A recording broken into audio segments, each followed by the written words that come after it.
We're the Bravest Warriors, only on Cartoon Hangover. What's up, everybody? I'm here with Jhonen Vasquez, the renowned creator of Invader Zim, and he's here hanging in the office with us. Sorry. We have a few questions for you. If you want to answer them, you should. If you don't want to answer them, then you don't. If I say no, does this end right now? Yep.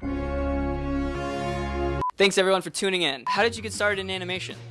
I was doing comic books, and Nickelodeon contacted me about doing a show for them. That's how Invader Zim happened. But I had never done animation before that point. Like, I don't animate myself. I'm not an animator. I'm more like I come up with the ideas, and then someone animates them, and I'm just like sitting back and laughing as they work. And then I just reap the benefits. But that's how it happened. Going from comics to animation, they're both so different. Like, I loved working in animation. There's like so much of a difference in terms of like all the different things that go into it. You got the music and the actors and stuff. But then there's sitting alone and working on a comic and not having anyone around but yourself. Yeah. And that is also kind of nice. So I don't know that I have a favorite project. They're so different. I love everything that I've done. I'm lucky enough to like have really enjoyed doing everything that I've done. I've done like design work for shows that weren't mine. Like I did some designs for Disney for a Randy Cunningham show called Randy Cunningham. And that was really cool because they just let me come up with anything I wanted, and who would like dislike that? So it's like a nice like mix of different things that you've done. Like you like different aspects of all the different things that you've done. Yeah, I don't think I've done any of them enough to get bored. So, well, no, that's not true. You get bored of doing everything. I got bored of comic books after a while, but then now that I've been doing animation stuff, I kind of want to go back to comic books. How did you get involved with Bravest Warriors? Brian. I've known him for years. We were both published through the same comic publisher, Slave Labor Graphics. Oh, okay. I met Penn through Brian. We went to the movies. I forget what movie it was. It was terrible. And just after, I don't know, it was like a year ago? I don't know exactly when it was, but starting the second season of Bravest Warriors. He's like, oh, we're looking for writers to write episodes, and asked if I was interested. And I was like, I had already watched, the first season. I was like, that's awesome, and I'll give it a try. I didn't know if I was going to be good at it, because like I said, I'm not really used to handling other people's characters. Everything I do is generally all like my stuff. But the show's funny, and I thought, I'd give it a go. What's it like writing for like a YouTube web series, like in much shorter form content? For TV, I was used to 11, 22 minutes.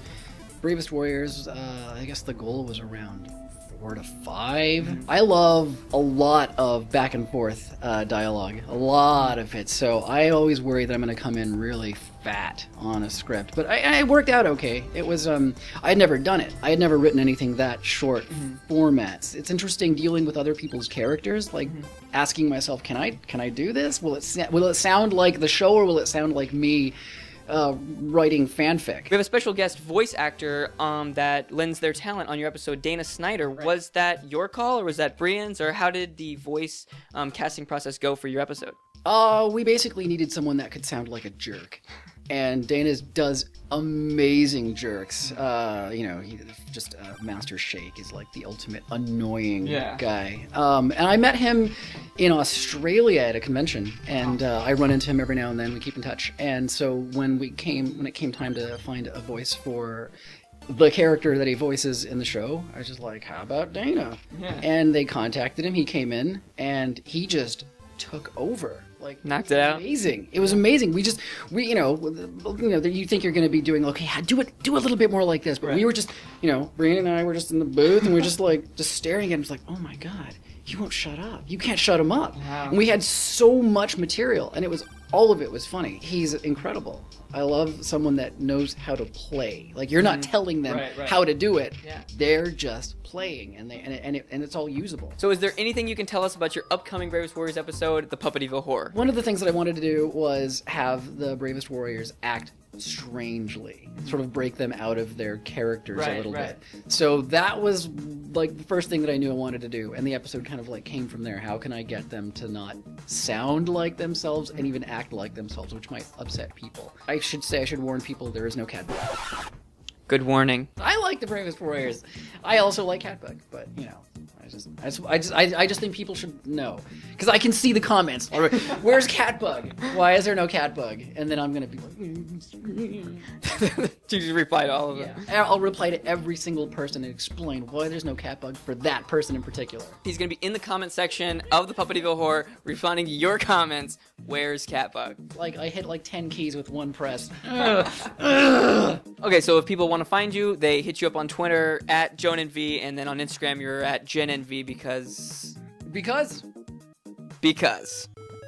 All right, well, thank you so much for joining us here at the office. You know, we really appreciate you stopping by, and I'm gonna awkwardly shake your hand now, and then we'll talk after the camera shuts off. Let's shake through.